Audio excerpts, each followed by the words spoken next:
আসসালামু আলাইকুম, শুভেচ্ছা সহ আমন্ত্রণ চ্যানেল আই সংবাদে আপনাদের সাথে আছে আমি নবনীতা। বিস্তারিত সংবাদের শুরুতেই ফ্রেশ সংবাদ শিরোনাম। 2 বছরের বেশি দণ্ডিতদের নির্বাচন করতে না পারার আদেশ বহাল, খালেদা জিয়া নির্বাচন করতে পারবেন না দাবি। শেষ দিন মনোনয়নপত্র জমা দিতে সারা দেশে প্রার্থীদের ভিড়, বিচ্ছিন্ন ঘটনা ছাড়া আচরণবিধি মেনেই কার্যক্রম। বিএনপির বেশিরভাগ নেতাই প্রতিনিধি দিয়ে মনোনয়ন জমা দিয়েছেন। খালেদা জিয়ার বগুড়া 6 আসনে ও মির্জা ফখরুলের মনোনয়ন জমা। ধানের শীষ প্রতীক নিয়ে 25 আসনে নির্বাচন করবে জামায়াতে ইসলামী, জানালেন দলের সাংগঠনিক সম্পাদক মতিউর রহমান আকন। এবং মনোনয়ন জমাকে কেন্দ্র করে বিভিন্ন স্থানে সংঘর্ষে একজন নিহত, আহত 25 আর আটক 10 জন।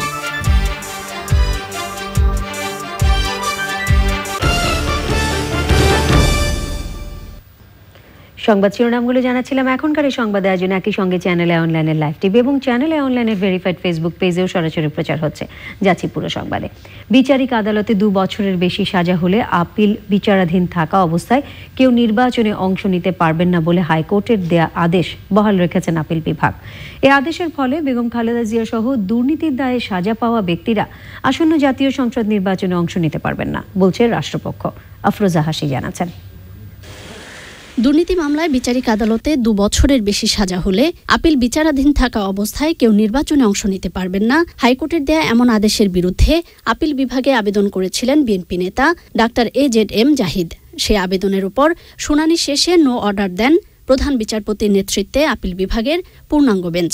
হাইকোর্টের আদেশে বিক্ষুব্ধ হয়ে 5 জন আসামির মধ্যে একজন ডক্টর জাহিদ, উনি একটি ক্রিমিনাল মিসেলেনিয়াস পিটিশন করেছিলেন গতকাল, যেটা আজকে পূর্ণাঙ্গ বেঞ্চে শুনানি হয়েছে। দুতরফা শুনানি অন্তে মাননীয় আপিল বিভাগ নো অর্ডার দিয়েছেন। মাননীয় যে স্থগিতাদেশ চেয়েছেন সেটা মাননীয় আদালত দেননি। তার ফলশ্রুতিতে এটা দাঁড়ালো হাইকোর্ট গতকাল যে আদেশটা দিয়েছেন সেটা বহাল থেকে গেল। রাষ্ট্রপক্ষ বলছে এ আদেশের ফলে বেগম খালেদা জিয়া সহ দুর্নীতির দায়ে সাজা পাওয়া ব্যক্তিদের আসন্ন জাতীয় নির্বাচনে প্রার্থী হওয়ার কোনো আইনি পথ খোলা নেই। এই দণ্ডপ্রাপ্ত যারা আছেন গত 5 জন, ওনারা তো দিতে পারবেনই না। আমার মনে হয় এর সঙ্গে যারা আছেন, যেমন ব্যারিস্টার নাজমুল হুদা সাহেব আছেন, তারপরে আপনার বেগম খালেদা জিয়া আছেন, তারপরে আপনি হাজী মোহাম্মদ সেলিমের নাম বললেন, সম্ভবত উনিও আছেন, যারা যারা দণ্ডপ্রাপ্ত তারা কেউ এই রায়ের আলোকে এবং সংবিধানের 66(2) ঘয়ের আলোকে যোগ্য বলে বিবেচিত হবেন না। এটা খালেদা জিয়ার জন্য এই বিধান নতুন করে সংযোগ করা হয়নি। সুতরাং যারা এই কথা বলে তারা সঠিক কথা বলে না। এটা সবার জন্য প্রযোজ্য, সেটা খালেদা জিয়া হোক বা সাধারণ একজন নির্বাচন প্রার্থী হোক, একই অবস্থা হবে। তিনি যদি খালাসও পেয়ে যান এই মামলা থেকে, তবু তাকে আগামী এই মুক্তি লাভের পরে আরও 5 বছর অপেক্ষা করতে হবে পরবর্তী নির্বাচনে অংশগ্রহণ করার জন্য। তবে আসামি পক্ষের আইনজীবী বলছেন, দুর্নীতির দায়ে দণ্ডিত ব্যক্তিরা নির্বাচনে অংশগ্রহণ করতে পারবেন কিনা তা রিটার্নিং অফিসারের উপর নির্ভর করবে।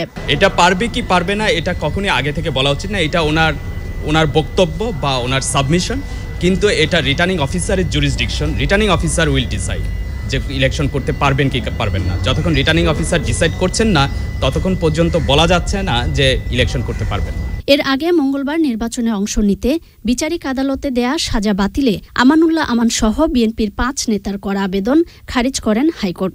দুর্নীতির দায়ে 2 বছরের বেশি সাজা আপিল বিভাগে বাতিল হওয়া পর্যন্ত দণ্ডিত ব্যক্তিদের নির্বাচনে অংশ না নেয়ার বিষয়ে পর্যবেক্ষণ দেন হাইকোর্ট। আফরোজা হাসি, চ্যানেল আই, ঢাকা। এবারে বিআরবি হসপিটালস লিমিটেড ভোটের আরো খবর।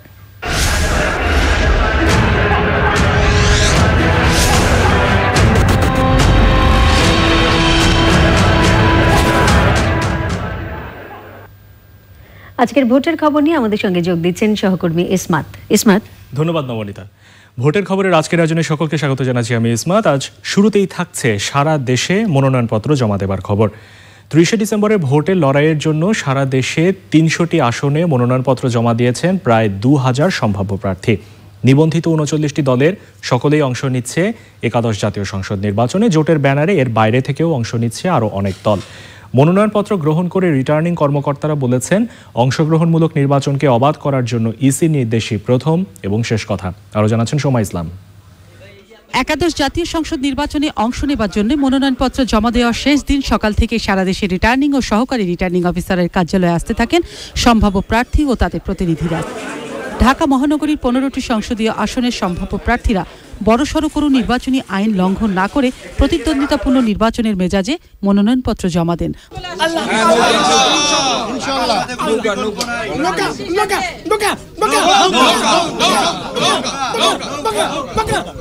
আমরা দেখতে পাচ্ছি নির্বাচন কমিশন থেকে যেসব বক্তব্য দেওয়া হচ্ছে তাতে আমাদের কাছে মনে হয়েছে তারা লেভেল প্লেইং ফিল্ড তো করবেই না, বরঞ্চ নির্বাচনটা দিন দিন যাতে প্রশ্নবিদ্ধ হয় সেই কাজেই তারা করে যাচ্ছে। কৌশলগত কারণে আমরা 200 আসন কখনো বলতেছি, কিন্তু আমাদের যে কয়টা মূল আসন মহাজোট থেকে সেগুলো আমরা সঠিকভাবে নির্ধারণ করেছি এবং আমাদের মধ্যে কোনো বিভেদ নাই। রাজধানীর সবগুলো আসনেই প্রধান দুই দলের একাধিক প্রার্থী মনোনয়নপত্র জমা দিয়েছেন। জনগণ যাকে চাইবে তাকে মনোনয়ন দেওয়া উচিত বলে আমি মনে করি। ধানমন্ডি, কলাবাগান, হাজারীবাগ, নিউ মার্কেট এলাকা থেকে অন্তত প্রায় 20 থেকে 25 জন নেতাকর্মীকে বিভিন্ন জায়গা থেকে গ্রেফতার করা হয়েছে। বাংলাদেশে গণতন্ত্র পুনঃপ্রতিষ্ঠার লক্ষ্যে এবং দেশনেত্রী বেগম খালেদা জিয়ার মুক্তির জন্য আমরা নির্বাচন করছি। মাননীয় প্রধানমন্ত্রী রাষ্ট্রনায়ক জননেত্রী শেখ হাসিনা পল্লীবন্ধু এরশাদের হাতে নির্বাচনী এলাকা ঢাকা 4-এর এই সিট আমি অবশ্যই এনে দিতে পারবো বলে আমি আশা করি। তবে নির্বাচনের লেভেল প্লেইং ফিল্ড নেই বলে অভিযোগ বিরোধী পক্ষের। অলমোস্ট 100 জন ক্যান্ডিডেট আজকে পুরো দেশব্যাপী ফর্ম তারা জমা দিচ্ছেন। ঢাকা থেকে 5 জন ক্যান্ডিডেট জমা দিচ্ছেন, এখানে আরও 2 জন আছেন ভেতরে, এখন তারা তাদের ফর্ম জমা দিচ্ছেন। আমরা সামনের নির্বাচন সম্বন্ধে আমরা আশাবাদী, আমরা ভালো কিছু করতে পারবো। এবার আমরা নাঙ্গলের প্রতীক নিয়ে নির্বাচন করব। উনি একটু অসুস্থ আছেন, সেই জন্য আসতে পারেন নাই। তবে ঢাকা মহানগরীর 15টি আসনের রিটার্নিং কর্মকর্তা বিভাগীয় কমিশনার বলছেন, সরকারের নির্দেশ নয়, সুষ্ঠু নির্বাচনে ইসির নির্দেশই শেষ কথা।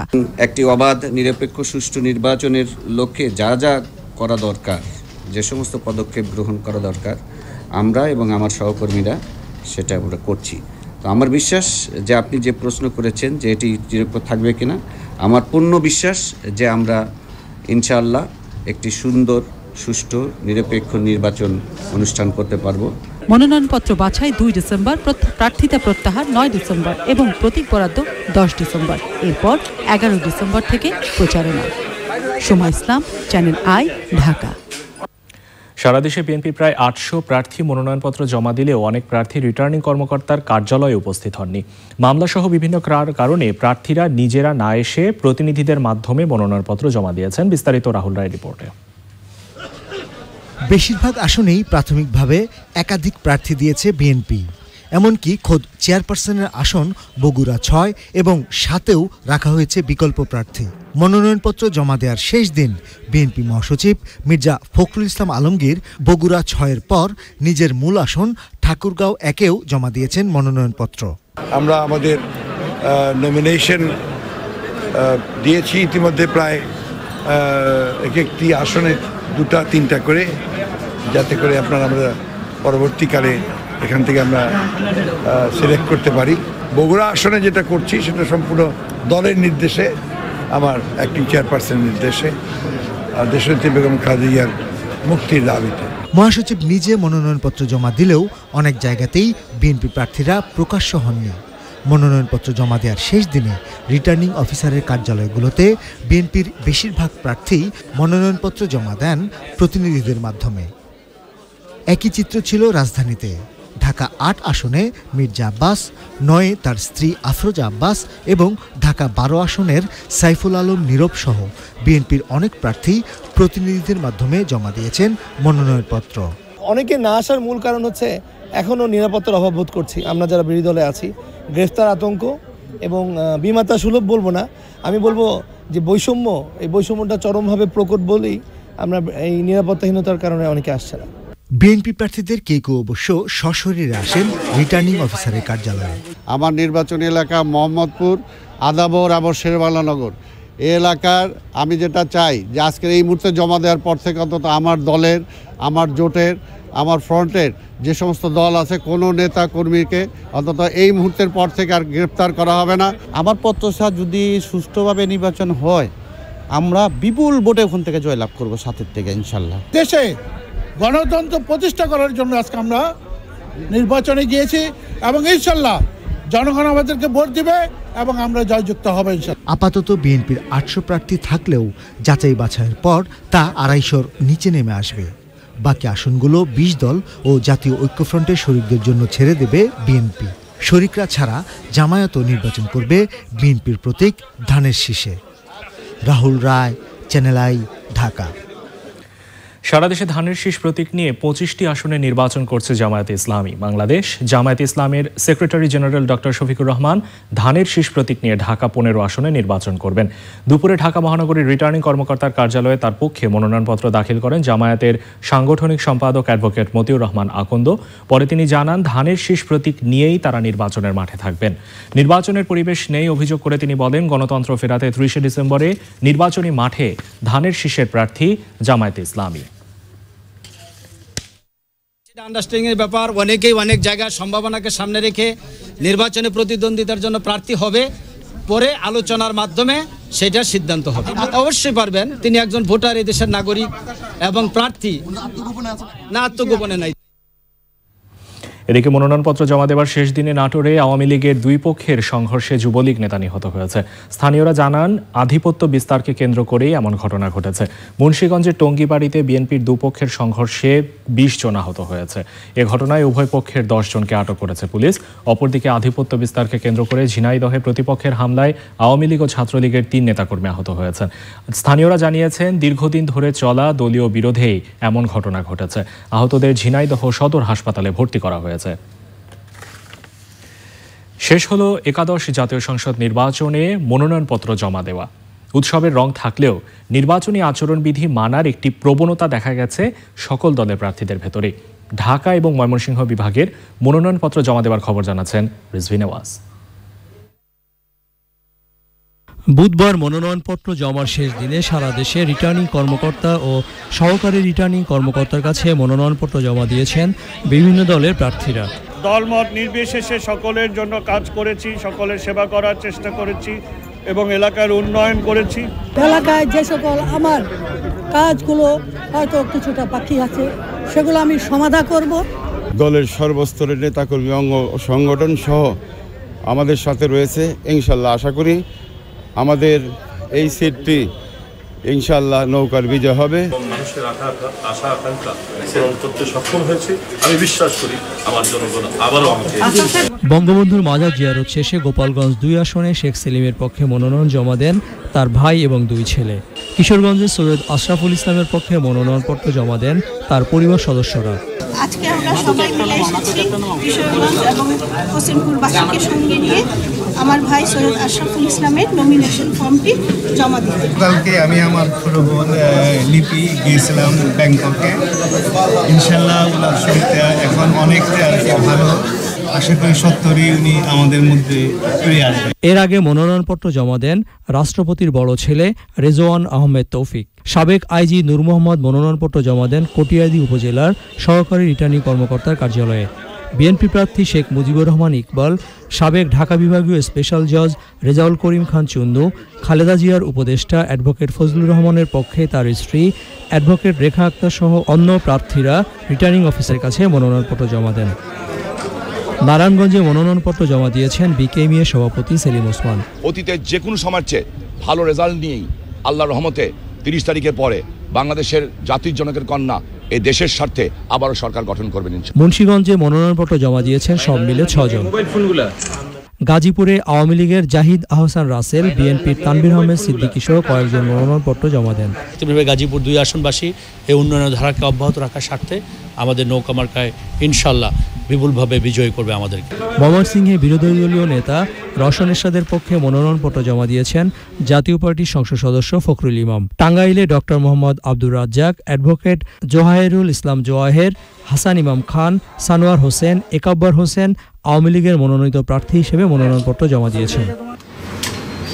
নরসিংদীর 5টি আসনে উৎসবমুখর পরিবেশে মনোনয়নপত্র জমা দেন প্রধান 2 রাজনৈতিক দলের প্রার্থীরা। মাদারীপুরে মনোনয়নপত্র জমা দিয়েছেন নৌপরিবহন মন্ত্রী শাহজাহান খান এবং আওয়ামী লীগের দপ্তর সম্পাদক আব্দুল সোবহান গোলাপ। রাজনীতিতে আদর্শ যদি না থাকে, সে আদর্শহীন রাজনীতি দেশ জাতির কল্যাণ করতে পারে। মানিকগঞ্জে শান্তিপূর্ণভাবে মনোনয়নপত্র দাখিল করেছেন আওয়ামী লীগ, বিএনপি, জাতীয় পার্টি প্রার্থীরা। রিজভিন আওয়াজ, চ্যানেল আই, ঢাকা। এদিকে একাদশ জাতীয় সংসদ নির্বাচনের জন্য মনোনয়নপত্র জমা দিয়েছেন চট্টগ্রাম এবং সিলেট বিভাগের প্রার্থীরা। শেষ দিনে সকাল থেকে স্থানীয় রিটার্নিং অফিসে মনোনয়নপত্র দাখিলের কার্যক্রম শুরু হয়। উৎসবমুখর পরিবেশে প্রার্থীরা মনোনয়নপত্র জমা দেন। বিস্তারিত জানাচ্ছেন তামান্না তানজিনা। এক মাস বাকি একাদশ জাতীয় সংসদ নির্বাচনের প্রার্থীদের জন্য মনোনয়নপত্র জমা দেওয়ার শেষ দিন ছিল ২৮ নভেম্বর। বেশ নির্বিঘ্নেই শেষ হয়েছে মনোনয়নপত্র দাখিল কার্যক্রম। চট্টগ্রামের ১৬টি আসনে সবগুলোতেই মনোনয়নপত্র জমা দিয়েছেন প্রার্থীরা। চট্টগ্রাম বিভাগীয় কমিশনার মোহাম্মদ আব্দুল মান্নান এবং জেলা প্রশাসক মোহাম্মদ ইলিয়াস হোসেনের কাছে মনোনয়নপত্র জমা দেন প্রথমবারের মতো জাতীয় নির্বাচনে মনোনয়ন পাওয়া ব্যারিস্টার মুহিবুল হাসান চৌধুরী নওফেল, গৃহায়ন ও গণপূর্ত মন্ত্রী ইঞ্জিনিয়ার মোশাররফ হোসেন, বিএনপির ভাইস চেয়ারম্যান আব্দুল্লাহ আল নোমান এবং আলহাজ সালাউদ্দিন। সারা বাংলাদেশে ৩০০টি আসনের মধ্যে থেকে যে ৬টি আসনে যে ইভিএম এ নির্বাচন হতে যাচ্ছে ডিজিটাল পদ্ধতিতে, চট্টগ্রাম ৯ এর মধ্যে অন্যতম। নির্বাচন কমিশন নিরপেক্ষ থাকুক এবং দলীয় স্বার্থের ঊর্ধ্বে উঠে জাতীয় স্বার্থকে প্রাধান্য দেয়। চাঁদপুরের ৫টি আসনেই বেশ কজন হেভিওয়েট প্রার্থী। সব আসন থেকেই মনোনয়নপত্র জমা পড়েছে। আওয়ামী লীগ থেকে মনোনয়নপত্র জমা দিয়েছেন ডাক্তার দীপুমণি এবং বিএনপির শেখ ফরিদ আহমেদ মানিক। ৫ আসনে ৮ জনকে নৌকা এবং ১৫ জনকে ধানের শীষ প্রতীকে মনোনয়ন দেওয়া হয়েছে। কুমিল্লায় শেষ দিনে রিটার্নিং কর্মকর্তার কার্যালয়ে মনোনয়নপত্র জমা দিতে এসেছিলেন পরিকল্পনা মন্ত্রী আহমা মোস্তফা কামাল, রেলমন্ত্রী মুজিবুল হক, বিএনপির স্থায়ী কমিটির সদস্য ডক্টর খন্দকার মোশাররফ হোসেন। এই দেশের মানুষ আমরা যা করেছি তারা আমাদের কাজের সাথে সমৃদ্ধ থাকবেন এবং তারা আমাদেরকে অবশ্যই আমাদের লক্ষ্যমাত্রা পৌঁছাতে সাহায্য করবেন। নোয়াখালীতে শেষ দিন মনোনয়নপত্র জমা দিয়েছেন বিএনপি জাতীয় নির্বাহী কমিটির সহসভাপতি মোহাম্মদ শাহজাহান, বরকতুল্লাহ বুলু, যুগ্ম মহাসচিব ব্যারিস্টার মাহবুবউদ্দিন খোকন। লক্ষ্মীপুর ৩ আসন থেকে জেলা রিটার্নিং অফিসার ও জেলা প্রশাসকের কাছে মনোনয়নপত্র জমা দেন জেলা আওয়ামী লীগ সভাপতি গোলাম ফারুক পিঙ্কু, বেসরকারি বিমান পরিবহন ও পর্যটন মন্ত্রী AKM শাহজাহান কামাল। বিএনপি থেকে ছিলেন প্রচার সম্পাদক শহীদউদ্দিন চৌধুরী। খাগড়াছড়িতে মনোনয়নপত্র দিয়েছেন আওয়ামী লীগ, বিএনপি, জাতীয় পার্টি এবং গণফোরাম সমর্থিত প্রার্থীরা। বুধবার সকালে মনোনয়নপত্র জমা দিয়েছেন জেলা আওয়ামী লীগের সভাপতি কুজেন্দ্রলাল ত্রিপুরা MP। সিলেটে মনোনয়নপত্র জমা দিয়েছেন ডক্টর AK আব্দুল মোমেন, মাহমুদুস সামাদ চৌধুরী কয়েস এবং শিক্ষামন্ত্রী নুরুল ইসলাম নাহিদ। এটা হলো এক্সকিউজ, কারণ তাদের তো একটা ইমপ্রেশন আছে this government has done so well. Naturally, it is expected যে এরাই আবার ক্ষমতায় আসবে। ২রা ডিসেম্বর মনোনয়নপত্র বাছাই এবং ৯ ডিসেম্বর মনোনয়নপত্র প্রত্যাহারের দিন নির্ধারণ করা হয়েছে। তামান্না তানজিনা, চ্যানেল আই। একাদশ জাতীয় সংসদ নির্বাচনের জন্য মনোনয়নপত্র জমা দেবার শেষ দিনে বরিশাল এবং খুলনা বিভাগের প্রার্থীদের মনোনয়নপত্র জমা দেবার খবর জানাচ্ছেন মিথিলা নাজনীন। আওয়ামী লীগ মনোনীত খুলনা ৩ আসনের প্রার্থী বেগম মুনুজান সুফিয়ান এবং খুলনা ৪ আসনের আব্দুস সালাম মুর্শিদি রিটার্নিং অফিসারের কাছে মনোনয়নপত্র জমা দেন। এছাড়া বিএনপির কেন্দ্রীয় সাংগঠনিক সম্পাদক নজরুল ইসলাম মঞ্জু খুলনা ২ আসনে মনোনয়নপত্র জমা দেন। আমরা প্রার্থী আছি বাংলাদেশ আওয়ামী লীগের, তারা প্রত্যেকেই নির্বাচনী আচরণবিধি মেনে আমরা আমাদের কর্মকাণ্ড পরিচালনা করছি। আমরা চাই ভীতিমুক্ত পরিবেশে একটি অবাধ সুষ্ঠু নির্বাচন হোক এবং তাহলেই খালেদা জিয়ার মুক্তি হবে এবং দেশে গণতন্ত্র পুনঃপ্রতিষ্ঠা হবে। সকালে আওয়ামী লীগ মনোনীত প্রার্থীদের মধ্যে বরিশাল ১ আসনের আবুল হাসনাত আবদুল্লাহ, বিএনপি মনোনীত বরিশাল ৫ আসনের মুজিবুর রহমান সারওয়ার, বরিশাল ৩ আসন থেকে সেলিমা রহমান মনোনয়নপত্র জমা দিয়েছেন। ভোলা ১ আসনে আওয়ামী লীগ থেকে বাণিজ্যমন্ত্রী তোফায়েল আহমেদ, ভোলা ৩ আসনে নূরনবী চৌধুরী শাওন এবং ভোলা ৪ আসনে আবদুল্লাহ আল ইসলাম জ্যাকব মনোনয়নপত্র জমা দেন। নাজিমুদ্দিন আলম ভোলা ৪ আসনে মনোনয়নপত্র জমা দেন বিএনপি থেকে। জাতির ইতিহাসে সবচেয়ে গুরুত্বপূর্ণ নির্বাচন এই আগামী ৩০শে ডিসেম্বর অনুষ্ঠিত হবে। সুখের বিষয় যে সব দল এই নির্বাচনে অংশগ্রহণ করতে যাচ্ছে। ক্রিকেট তারকা নড়াইল এক্সপ্রেস মাশরাফি বিন মোর্তজার পক্ষে নড়াইল 2 আসনে মনোনয়নপত্র জমা দিয়েছেন নড়াইল জেলা আওয়ামী লীগের নেতারা। ঝালকাঠি 2 আসনে মনোনয়নপত্র দিয়েছেন আওয়ামী লীগের উপদেষ্টা মণ্ডলীর সদস্য শিল্পমন্ত্রী আমির হোসেন আমু এবং বিএনপির প্রার্থী ইসরাত সুলতানা ইলেন ভুট্টো। কুষ্টিয়া 3 আসনে মনোনয়নপত্র জমা দিয়েছেন আওয়ামী লীগের যুগ্ম সম্পাদক সংসদ সদস্য মাহবুব উল আলম হানিফ এবং কুষ্টিয়া 4 আসনে আওয়ামী লীগের প্রার্থী সেলিম আলতাফ জর্জ। মাগুরা 1 আসনে আওয়ামী লীগ মনোনীত প্রার্থী প্রধানমন্ত্রীর একান্ত সচিব অ্যাডভোকেট সাইফুজ্জামান শিখর এবং বিএনপির মানোয়ার হোসেন খান মনোনয়নপত্র জমা দিয়েছেন। মাগুরা 2 আসনের আওয়ামী লীগ মনোনীত প্রার্থী যুব ও ক্রীড়া প্রতিমন্ত্রী অ্যাডভোকেট বীরেন শিকদার এবং বিএনপির প্রার্থী অ্যাডভোকেট নিতাই রায়চৌধুরী তাদের মনোনয়নপত্র জমা দেন। মেহেরপুর 1 আসনে বিএনপি জেলা সভাপতি মাসুদ অরুণ এবং মেহেরপুর 2 আসনে স্বতন্ত্র প্রার্থী হিসেবে মনোনয়নপত্র জমা দেন জেলা আওয়ামী লীগের সাধারণ সম্পাদক এম এ খালেক। 2-1টি বিচ্ছিন্ন ঘটনা ছাড়া বরিশাল এবং খুলনা বিভাগে শান্তিপূর্ণভাবে মনোনয়নপত্র জমাদান কার্যক্রম শেষ হয়েছে। Mithila Naznin, Channel I. রাজশাহী ও রংপুর আসনের আওয়ামী লীগ ও বিএনপি সহ বিভিন্ন দলের প্রার্থীরা মনোনয়নপত্র জমা দিয়েছেন। জেলা প্রতিনিধিদের সহযোগিতায় আরও জানাচ্ছেন সামিয়া রহমান প্রিমা। একাদশ জাতীয় সংসদ নির্বাচনে বগুড়া 6 ও 7 আসনে বিএনপি চেয়ারপারসন বেগম খালেদা জিয়ার পক্ষে মনোনয়নপত্র জমা দেওয়া হয়েছে। ঠাকুরগাঁও 1 আসনে মনোনয়নপত্র জমা দিয়েছেন বিএনপির মহাসচিব মির্জা ফখরুল ইসলাম আলমগীর এবং আওয়ামী লীগের প্রেসিডিয়াম সদস্য রমেশ চন্দ্র সেন।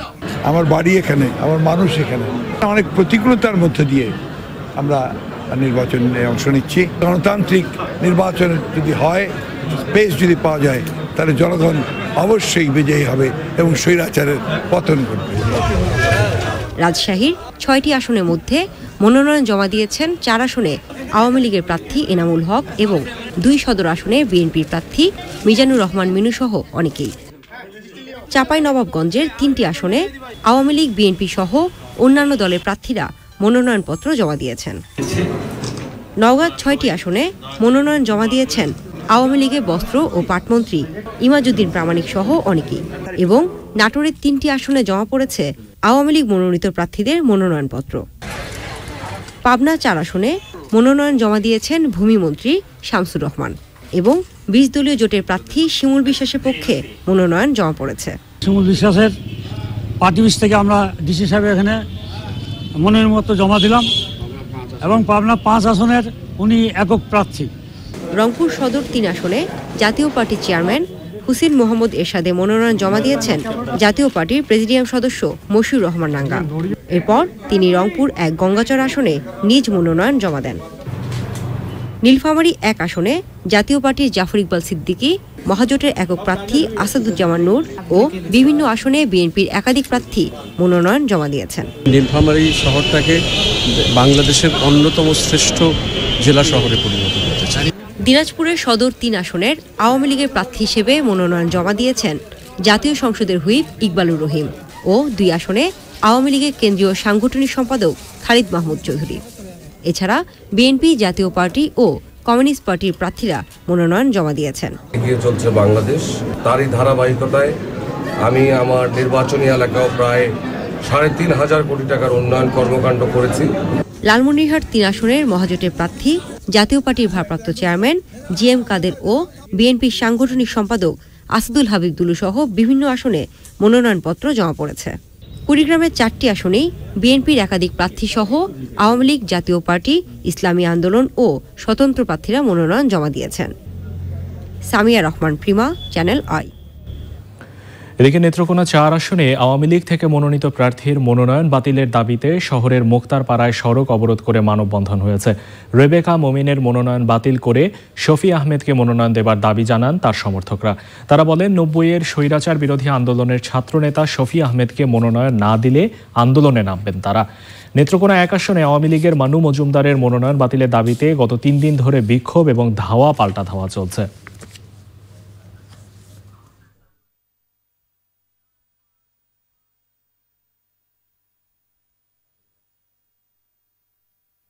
প্রিয় দর্শক, ভোটের খবরেই ছিল আজকের আয়োজন। ফিরে যাচ্ছি মূল সংবাদে নবনীতার কাছে। ইসমাত, ধন্যবাদ আপনাকে। এবারে চলে যাচ্ছে অন্যান্য সংবাদে। রাজধানীর সেনা মালঞ্চে 2 দিনের সশস্ত্র বাহিনীর আয়কর মেলা চলছে। সশস্ত্র বাহিনী বিভাগ এবং কর অঞ্চল ৯ ঢাকার ব্যবস্থাপনায় এই আয়োজন করা হয়েছে। আয়োজকরা আশা করছেন এই মেলা দেশের কর বিভাগের বিকাশে গুরুত্বপূর্ণ ভূমিকা রাখবে। জাকিয়া হিমু জানাচ্ছেন। উন্নততর কর রাজস্ব সংস্কৃতি গড়ে তোলার প্রত্যয়ে সশস্ত্র বাহিনী বিভাগ ও কর অঞ্চল ৯ ঢাকার যৌথ ব্যবস্থাপনায় সেনা মালঞ্চে সশস্ত্র বাহিনীর দুদিনের আয়কর মেলা। মেলায় সেনা, নৌ ও বিমান বাহিনীর কর্মকর্তারা কর ও রিটার্ন জমা দিচ্ছেন। সশস্ত্র বাহিনীর জন্য এটা তো হচ্ছে যে আমরা যেহেতু মানে এর মধ্যে সম্পৃক্ত, আমাদের জন্য যথেষ্ট উপকার। এরকম যদি ভবিষ্যতে হয়, বিশেষ করে ক্যান্টনমেন্টে যারা থাকেন তাদের জন্য খুবই সুবিধাজনক হবে। একটু সহজ হলে ভালো হয় আর কি, সবার জন্য বুঝবে সহজে, ঘোরাঘুরি করতে হবে না। দেশের কর বিভাগকে আরো বিকশিত করার লক্ষ্যে দ্বিতীয়বারের মতো এই আয়োজন বলে জানায় জাতীয় রাজস্ব বোর্ড NBR। 4 বছরে আমরা করদাতার নিবন্ধন প্রায় 4 গুণ বেশি করে ফেলেছি। আমাদের ট্যাক্স রিটার্ন আস্তে আস্তে বাড়ছে, কিন্তু আমাদের সাংগঠনিক ক্ষমতা জাতীয় রাজস্ব বোর্ডটা ওই পর্যায়ে আমরা এখনো নিতে পারিনি। আমাদের যে বিকাশ সবকিছু ট্যাক্স পেয়ারদের মাধ্যমে আসবে। কর রিটার্ন প্রক্রিয়াকে আরো সহজ করে এমন আয়োজন চালিয়ে যাওয়ার আহ্বান সেনাবাহিনীর। রাজস্ব বোর্ড ঢাকা সেনানিবাসের বাইরেও অন্যান্য সেনানিবাসেও এই ধরনের উদ্যোগ নেবেন বলে আমি বিশ্বাস করি। যে রিটার্নটা আছে এটা যদি আরেকটু সহজ করা যায় আমাদের জন্য, তাহলে এটা আমাদের জন্য একটু উপকার হবে, আমি যেটা বিশ্বাস করি। সকাল 9টা থেকে বিকাল 5টা পর্যন্ত চলবে মেলা। Zakia Himu, channel I, Dhaka. খ্যাতিমান অভিনেতা ও চলচ্চিত্র নির্মাতা আমজাদ হোসেনকে উন্নত চিকিৎসার জন্য ব্যাংককের বামরুনগ্রাদ হাসপাতালে নিয়ে যাওয়া হয়েছে। এয়ার অ্যাম্বুলেন্সে করে তাকে ব্যাংকক নেওয়া হয়, সঙ্গে তার 2 ছেলেও গেছেন। গুণী এই শিল্পীর দ্রুত সুস্থতার জন্য দেশবাসীর কাছে দোয়া চেয়েছেন তাঁর পরিবার।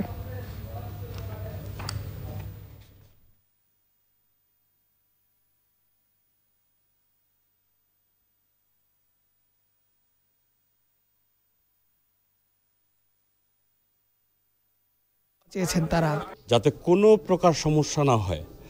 আমার বাবাকে উনি যে সম্মান দেখিয়েছেন, সত্যি মানে আমি, আমার পরিবার, আমার ছোট ভাই সোহেল আরমান, আমরা 4 ভাই এখানে আছি, বোন আছি, আমার মা আছেন, আমরা সবাই কৃতজ্ঞ। এই কৃতজ্ঞতার শেষ নেই। এবারে সামিট আন্তর্জাতিক সংবাদ।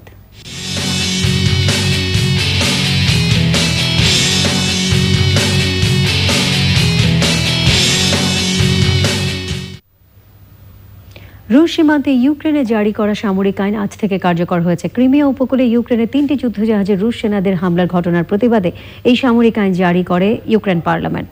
ওদিকে রুশ ইউক্রেন সাম্প্রতিক উত্তেজনায় রাশিয়ার সাথে যুদ্ধ শুরুর আশঙ্কা করছেন ইউক্রেনের প্রেসিডেন্ট পেট্রো পোরোশেঙ্কো। এক টেলিভিশন সাক্ষাৎকারে তিনি অভিযোগ করেন, রাশিয়া তার সীমান্তের আশপাশে সেনা ঘাঁটিগুলোতে ট্যাঙ্কারের সংখ্যা প্রায় 3 গুণ বাড়িয়েছে।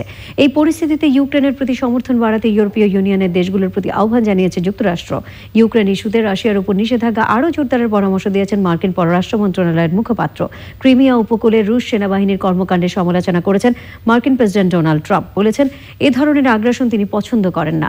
রুশ প্রেসিডেন্ট ভ্লাদিমির পুতিনের সঙ্গে আসন্ন G20 সামিটের সাইডলাইন বৈঠক বাতিলের হুমকি দিয়েছেন তিনি। নিটোল টাটা বিশেষ সংবাদ।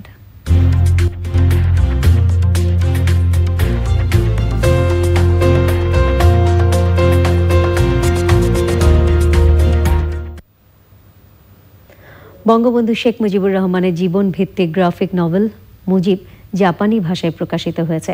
সোমবার সন্ধ্যায় জাপানের টোকিওর বাংলাদেশ দূতাবাসের বঙ্গবন্ধু মিলনায়তনে এর মোড়ক উন্মোচন করা হয়। গ্রাফিক নভেল মুজিব জাপানি ভাষায় অনুবাদ ও প্রকাশ করেছে গবেষণা প্রতিষ্ঠান centre for research and information CRI। অনুষ্ঠানে প্রধান অতিথি হিসেবে উপস্থিত ছিলেন জাপানের প্রধানমন্ত্রীর স্ত্রী আকিয়া আবে। গেস্ট অব অনার ছিলেন বঙ্গবন্ধু কন্যা শেখ রেহানা এবং বঙ্গবন্ধুর দৌহিত্র রিদওয়ান মুজিব সিদ্দিক। প্রধান অতিথির বক্তৃতায় আঁকি আবে বলেন, এই নভেলের মাধ্যমে জাপানের শিশু কিশোররা বঙ্গবন্ধু সম্পর্কে অবহিত করার কাজে গুরুত্বপূর্ণ ভূমিকা রাখবে।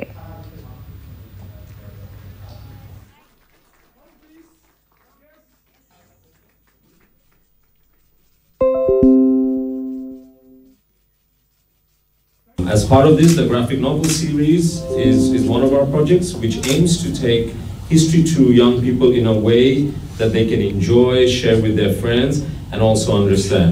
One of our guiding principles of my organization is never be boring.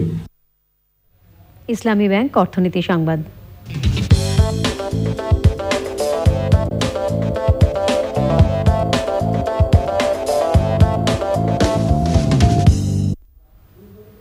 ব্রিটেনের কোষাগারে চ্যান্সেলর ফিলিপ হ্যামন্ড প্রধানমন্ত্রী থেরেসা মের ব্রেক্সিট চুক্তিকে সর্বনিম্ন আর্থিক ক্ষতির মাধ্যমে অর্জিত হয়েছে বলে দাবি করেছেন। পার্লামেন্টে চুক্তিটি পাশ না হলে ব্রিটেন অনিশ্চয়তার মধ্যে পড়বে। বুধবার ব্রেক্সিট চুক্তির কারণে সরকার অর্থনৈতিক প্রভাব নিয়ে পূর্ণাঙ্গ প্রতিবেদন প্রকাশ করবে। যুক্তরাজ্য কোষাগার প্রতিবেদনে দাবি করা হয়েছে যে কোনো চুক্তি ছাড়া ব্রেক্সিট হলে আর্থিক ক্ষতির মূল্য দাঁড়াতো $150 বিলিয়ন। প্রধানমন্ত্রীর প্রস্তাবিত ব্রেক্সিট চুক্তির প্রস্তাবনায় তার ক্ষতির পরিমাণ $51 বিলিয়ন নেমে এসেছে।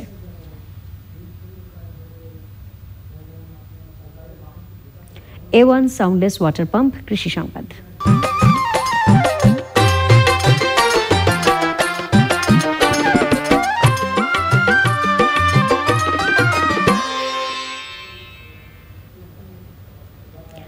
সৌরশক্তি চালিত সেচ ব্যবহারে পাল্টে গেছে দিনাজপুরের কৃষিচিত্র। পতিত অনাবাদি জমিতে সেচ ব্যবস্থা নিতে পারায় বেড়ে গেছে ফসল উৎপাদন। কৃষক বলছেন এই সুবিধায় ফসল আবাদের খরচ যেমন কমেছে, বেড়েছে ফলন। শাহ আলম শাহী জানাচ্ছেন। দিনাজপুরের বিভিন্ন এলাকার পতিত অনাবাদি জমিতে এখন ফসলের সমারোহ। ভূগর্ভের পানির স্তর নিচে চলে যাওয়ায় সেসব এলাকা পরিত্যক্ত হয়ে পড়েছিল। সেসব এলাকায় এখন আবাদ হচ্ছে সব ফসল। এটি সম্ভব হয়েছে সরকারি ব্যবস্থাপনায় সৌরশক্তি চালিত সেচ পাম্প স্থাপনের মাধ্যমে। সোলার দিয়ে আমরা 50 থেকে 60 বিঘা জমি সুন্দরভাবে পানি দিতে পারি এবং বিদ্যুতের কোনো প্রয়োজন হয় না। বিনা বিদ্যুৎ খরচেই সেচ দিতে পারতেছি আমাদের খেতে, আমাদের জমিতে। এতে আমাদের ফসল অনেক বৃদ্ধি পাচ্ছে। এই জায়গাটা খুব উঁচু জায়গা, আগে আবাদ হইতো না। এখন এমপির মাধ্যমে আমরা একটা সোলার পাইছি, মানে ডিপ। এই ডিপে এখন মোটামুটি এই জমিগুলোতে আবাদ সুবিধা খুব ভালো হচ্ছে। দিনাজপুরের প্রত্যন্ত অঞ্চলে প্রায় শতাধিক সৌর বিদ্যুৎ প্যানেল সেচ পাম্প স্থাপন করা হয়েছে। আরও পাম্প স্থাপনের কাজ চলছে। যেহেতু তাদের সেচের পয়সাটা অনেকটাই কম লাগতেছে, তার ফলে তার উৎপাদন খরচ কম হচ্ছে এবং কৃষক তার ন্যায্য মূল্য পাচ্ছে। খনির যে পাথর উঠছে, কয়লা উঠছে, আমাদের যে ওয়াটার ট্যাঙ্কগুলো রয়েছে মাটির নিচে, সেগুলো অনেকগুলো কিন্তু তুলে ফেলছি আমরা। তো সে কারণেই কিন্তু পানির একটা সংকট এই এলাকার মানুষের খরা মৌসুমে দেখা দেয়। এই সেচের মাধ্যমে চাষাবাদ যেটা আমরা করছি, এটার উপরে যেন আমরা 100% নির্ভর না করি, আমরা যেন বৃষ্টি নির্ভরও কিছু ফসলের দিকে ধাবিত হই। প্রতিটি সৌর পাম্প থেকে প্রথম অবস্থায় 50 থেকে 100 বিঘা জমিতে সেচ সুবিধা পাচ্ছেন কৃষক। সোলার পাওয়ার প্লান্ট সৌর বিদ্যুৎ পাল্টে দিয়েছে এই অঞ্চলের কৃষি চিত্র। সেচ নিশ্চিত হওয়ায় ঘুরছে কৃষকের ভাগ্য।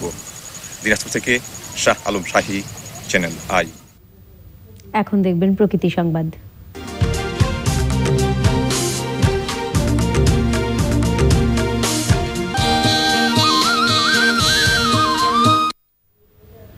দূষণের কারণে রাজধানীর গুলশান লেকের মাছ মরে ভেসে উঠেছে। দুর্গন্ধে অতিষ্ঠ পথচারী এবং এলাকাবাসী।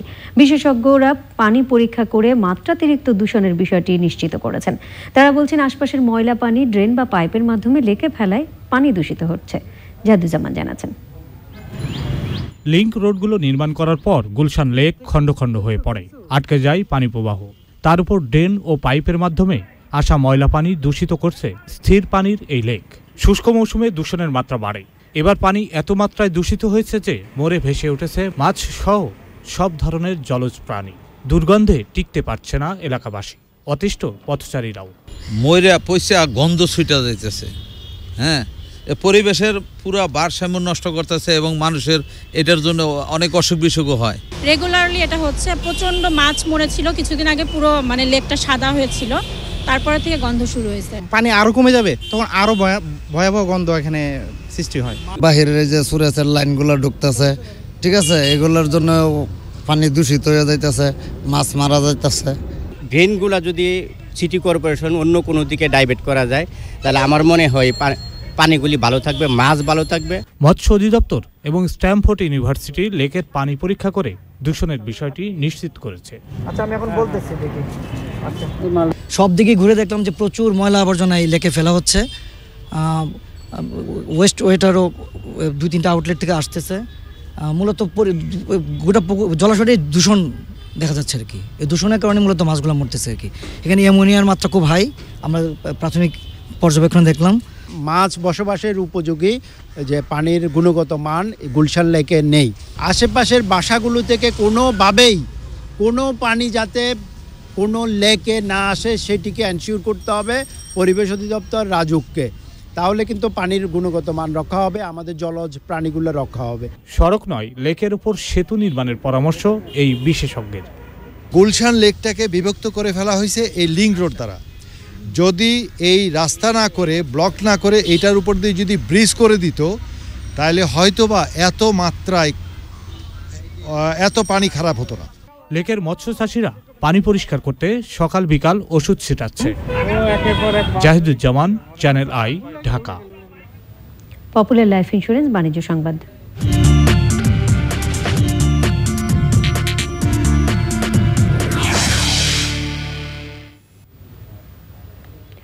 ঊর্ধ্বমুখী প্রবণতায় ঢাকা স্টক এক্সচেঞ্জের লেনদেন শুরু হলেও নিম্নমুখী প্রবণতায় শেষ হয়েছে দিনের লেনদেন। কমেছে বেশিরভাগ কোম্পানির শেয়ারের দাম। দিন শেষে ডিএসইএক্স সূচক আগের দিনের চেয়ে প্রায় 2 পয়েন্ট কমে 5286 পয়েন্টে দাঁড়িয়েছে। হাতবদল হয়েছে 340টি কোম্পানির 594 কোটি 27 লাখ টাকা শেয়ার ও মিউচুয়াল ফান্ড। এর মধ্যে দাম বেড়েছে 125টির, কমেছে 167টির এবং অপরিবর্তিত রয়েছে 48টি কোম্পানির শেয়ারের দাম। আমাদের পরবর্তী সকল সংবাদ দেখার আমন্ত্রণ রইল। ধন্যবাদ সবাইকে।